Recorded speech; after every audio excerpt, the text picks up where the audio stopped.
तुम्हाला एकच प्रश्न विचार, अजिंक्यला नगरसेवक बनवणार की नाही?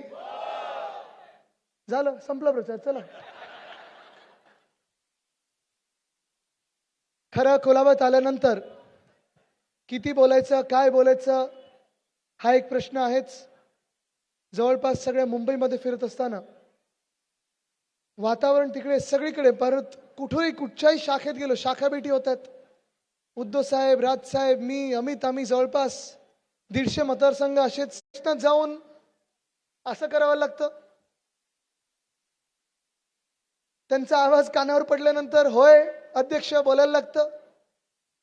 ते परिवार कुठचा आहे तुम्हाला माहिती आहे. राहुल नार्वेकर जे इकडचे आमदार आहेत त्यांच्यावर थोडं बोलणं गरजेचं आहे. मी सहसा कुठच्या व्यक्तीवर बोलत नाही, पण बोलणं गरजेचं का आहे? कारण ह्या व्यक्तींनी अध्यक्ष म्हणून जी लबाडी केली, आणि कदाचित मी हे बोलतोय माझ्यावर ते कारवाई करतील, कारण हल्ली ते एका वेगळ्या मस्तीत फिरतात. आपण पाहिलं हरिभाऊ राठोड यांची सिक्युरिटी कशी एका मिनिटात काढून घेतली. ओ दात्रक साहेब, तुम्ही बसून घ्या ना प्लीज, तुम्ही उभे कशाला? सिक्युरिटी काढून घेतली म्हणजे एका माजी खासदाराची ज्याच्यावर थ्रेट परसेप्शन आहे, ज्याच्या जीवाला धोका आहे, साहेबांचा पक्ष आणि शरद पवार साहेबांचा पक्ष फोडण्याचे जे आदेश दिले, जे हुकूम दिले, ते ह्याच अध्यक्षांनी दिलेले आहेत. ह्याला आपण पुन्हा एकदा मतदान करू शकतो का? आणि मी राहुल नार्वेकरांचं नाव एवढ्यासाठीच घेतोय, कदाचित ते आता चिडतील, बॉम्ब सुरू होईल माझ्या नावाने, पण एवढ्यासाठीच घेतोय कारण ह्या कुलाबा मतदारसंघामध्ये 3 तिकीट एका घरी गेलेले आहेत. आणि परवाची दादागिरी, जी परवा हुकुमशाही तुम्ही पाहिली असेल. इथून पुढे मला वाटतं पवारताई पण ज्या उभे आहेत त्यांनी पण इंटरव्ह्यू दिला की मकरंद नार्वेकरांनी स्वतः कुठे, हा या ताई, तुम्हीच मला वाटतं परवा इंटरव्ह्यू दिला. तुमचं पाहत होतो आणि तुमच्या हिमतीची दाद द्यायला पाहिजे, खरोखर दाद द्यायला पाहिजे. एक बुके आहे का?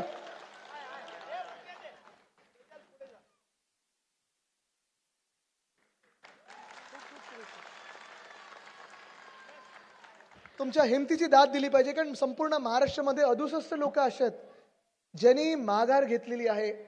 का तर भाजपकडून ऑफर आली, का तर मिंदेंकडून टोळ्यांची धमकी आली, का तर पोलीस घरी पाठवले म्हणून, का तर काहीतरी तुमचं खोटं नाटं आहे म्हणून.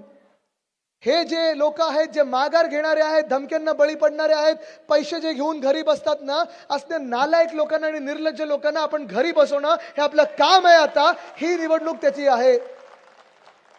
कितपत आता आपण सहन करायचं, महाराष्ट्र म्हणून कितपत सहन करायचं, तुम्ही मतदार म्हणून तुमचा मतदानाचा अधिकार जो हिरावून घेतलेला आहे हे कितपत सहन करणार आहात, ही निर्णायक निवडणूक आहे. आणि अशीच आहे ना, मकरंद नार्वेकरांकडून धमकी आली, पैशाची ऑफर आली, सगळं काही झालं, पण वाकले नाहीत, झुकले नाहीत, ताटकणा दाखवून उभा राहिलेले आहेत. खरोखर तुमचं कौतुक करणं गरजेचं आहे. पण ही जी दादागिरी आज ह्या परिवाराने, अध्यक्षांच्या परिवाराने इथे ह्या मतदारसंघात दाखवलेली आहे. त्याचं भांडण झालं, कधी कुठच्याही एरियामध्ये भांडण झालं. मुंबई बोलल्यानंतर आपली एकच ओळख होती, ती म्हणजे अस्सल मुंबईकर. पण आज तीच ओळख आहे ना बदलायची आहे. आत्ता जिथून आलो मी सायन वडाळा, तिथे पण लोक मला सांगतात की आदित्यजी आपल्याला ही निवडणूक महत्वाची आहे, आपण सगळे एकत्र आलेलो आहोत, ही निवडणूक आपण 100% जिंकत आहोत.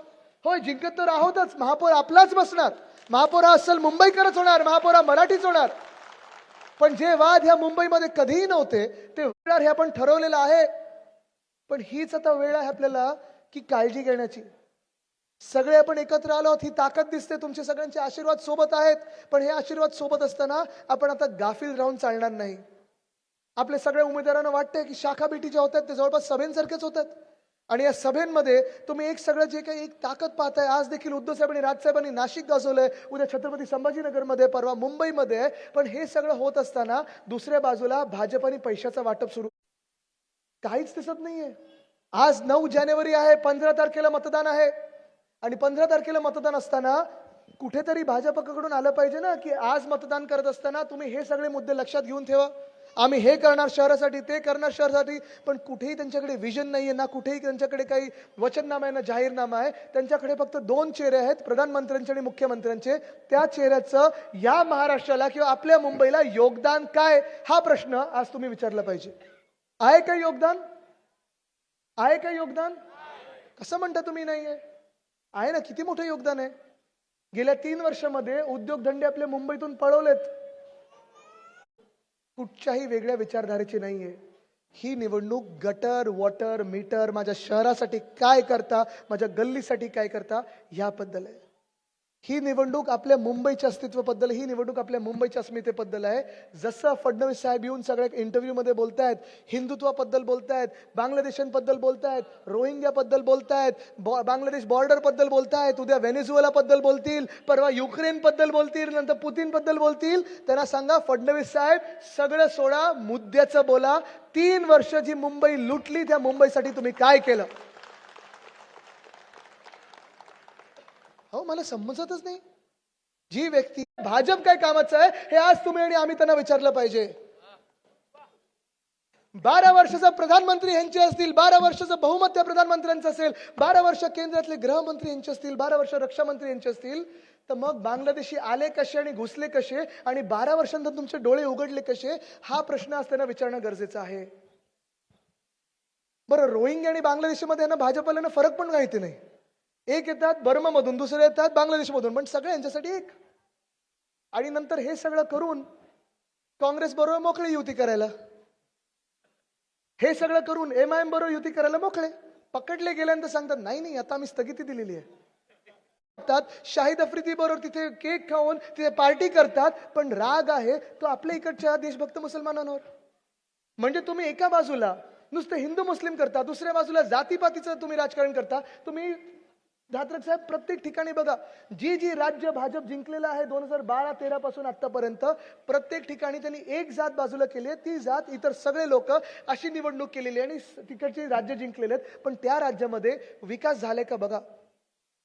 आज पण मी तुम्हाला सांगत आहे, भाजपचं एक जे कौतुक किंवा एक भाजपची दुसरी स्टोरी येईल तुमच्या व्हॉट्सअपवर की विकास जर पाहिजे असेल तर double engine, triple engine, 4 engine, 5 engine फरक पडत आहे. म्हणजे तुम्ही त्यांना मतदान करायचं, आपण हिंदू मुस्लिमला बळी पडायचं, आपल्यामध्ये वाद निर्माण करायचे, आपण समाजाच्या भांडणामध्ये बळी पडायचं, आपल्यामध्ये वाद निर्माण करायचे, आपले गल्लीचे भांडण त्यांच्या समोर भांडायची, वाद निर्माण करायचे. एवढं सगळं करून जेव्हा जिंकून येतात तुम्ही भाजपवाले, तेव्हा काही आमच्या इकडच्या सामान्य नागरिकांना झालं, तेव्हा तुमचे मंत्री येऊन सांगतात घंटा फरक पडताय. ह्या भाजपला तुम्ही मतदान करू शकणार आहात? अनेक वर्ष दिल्लीमध्ये जे प्रदूषण होतं ते प्रदूषण कमी करण्याचा प्रयत्न होता, पण आम्हाला नेहमी सांगितलं जायचं की नाही केंद्र सरकार भाजपचं आहे, महापालिका भाजपची आहे, पण मधलं जे सरकार आहे ते आम आदमी पार्टीचं आहे, मुख्यमंत्री आम आदमी पार्टीचं आहे, म्हणून काही होऊ शकत नाही. 1.5 वर्ष आपण आता पाहतोय, 1.5 वर्ष आपण आता पाहतोय ती ओळख आहे ती पुसून जावी आणि आपण आपल्यामध्येच भांडणं लागू. आणि भांडणं लागल्यानंतर भाजप जो काही भ्रष्टाचार करते, लूट जी करत आहे तीच लूट चालू ठेवाल. किती गोष्टी आपण केलेल्या आहेत.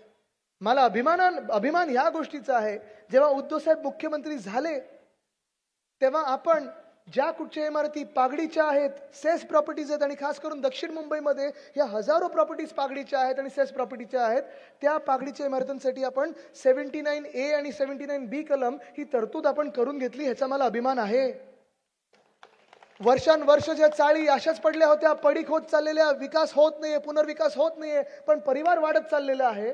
नाही, जो विकास झाला पाहिजे त्याला गती मिळाली पाहिजे. या विकासात आम्ही सोबत आलो असतो,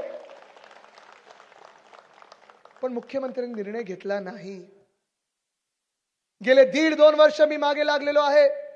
जे आपलं महाविकास आघाडीचं सरकार होतं तेव्हा आपण शासकीय कर्मचाऱ्यांसाठी असो किंवा पोलीस कर्मचाऱ्यांसाठी असो, आम्ही मागे लागलो होतो की शासकीय कर्मचारी असतील, पोलीस कर्मचारी असतील किंवा महानगरपालिकेचे कर्मचारी असतील. मी जेव्हा महानगरपालिका बोलतो त्याच्यात BST आलं, फायर ब्रिगेड आलं. हे ना मुंबईमध्ये हक्काची घरं पाहिजेत, परवडणारी घरं पाहिजेत, ती मुंबईतच मिळाली पाहिजेत, कारण आपला हा टक्का टिकला पाहिजे मुंबईमध्ये.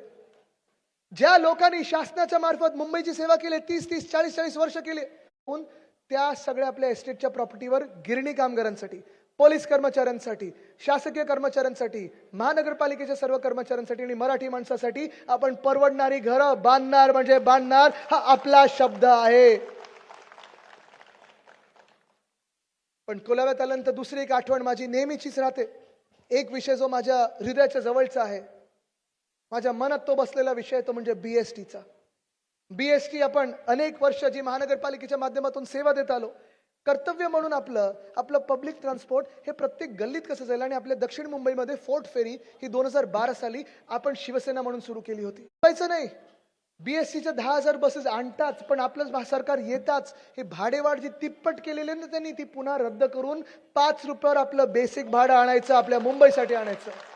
होय, आमच्या मुंबईसाठी आम्ही हे करणार. महिलांसाठी ठराविक रूट्सवर मोफत बस रूट आम्ही सुरू करणार. जी स्कीम उद्धव साहेबांनी आणली होती, हात दाखव बस थांबवा, गणवेश धारक विद्यार्थ्यांसाठी शाळेत जाताना घरी येताना, ती पुन्हा एकदा आम्ही सुरू करणार. काय झालंय या सरकारला? कुठे यांचं हृदय एवढं दगडासारखं झालेलं आहे की या सगळ्या गोष्टी बंद करतात? आम्ही करणार म्हणजे करणारच. पण बीएससीच्या माध्यमातून जी आपण वीज देतो ती 100 युनिट पर्यंत जी वीज आहे. दुसऱ्या बाजूला जर तुम्हाला मुंबईमध्ये जी घरं आपल्याला ह्या शासकीय कर्मचाऱ्यांना द्यायचे, जो आता मी शब्द दिलाय पोलीस कर्मचाऱ्यांसाठी, तो शब्द पूर्ण करून घ्यायचा असेल माझ्याकडून, तर तुम्ही कोणाला मतदान करणार? जर तुम्ही मुंबईमध्ये जसं उद्धव साहेबांनी 500 स्क्वेअर फुटापर्यंत जो प्रॉपर्टी टॅक्स माफ केला, तसं 700 स्क्वेअर फुटापर्यंत प्रॉपर्टी टॅक्स रद्द करून घ्यायचा आहे, तुम्ही कोणाला मतदान करणार? जर आपल्या ज्या शाळा आहेत, 1235 शाळा आहेत, 3.25 लाख विद्यार्थी आहेत, जसं मी बोललो आयबी आयजीसीएसई वगैरे ह्या सगळ्या गोष्टी आहेत. पण ह्याच्याही पुढे जाऊन जो प्रश्न पडतो, अरे मला 60% मिळाले, 70% मिळाले, आता 80% वाल्यांचे पण थोडे त्रास आहेत की आम्ही जायचं कुठे? आपल्या सर्व महानगरपालिकेच्या विद्यार्थ्यांसाठी मतदान करणार. या मुंबईकरांसाठी मतदान करायचं असेल तर तुम्ही कोणाला मतदान करणार? राज साहेबांसाठी मतदान करायचं असेल तुम्ही कोणाला मतदान करणार? उद्धव बाळासाहेब ठाकरेंसाठी मतदान करायचं असेल तुम्ही कोणाला मतदान करणार? वंदनीय हिंदू सम्राट बाळासाहेब ठाकरेंसाठी मतदान करायचं असेल तुम्ही कोणाला मतदान करणार? जे हुतात्मे जे आपल्यासाठी लढले त्या मुंबईसाठी तुम्हाला मतदान करायचं असेल तुम्ही कोणाला मतदान करणार?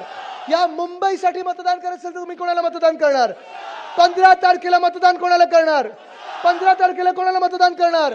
15 तारखेला कोणाला मतदान करणार? तुमच्या आमच्या ताकदीसाठी कोणाला मतदान करणार?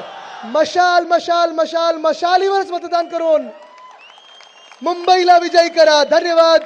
जय हिंद, जय महाराष्ट्र, वंदे मातरम.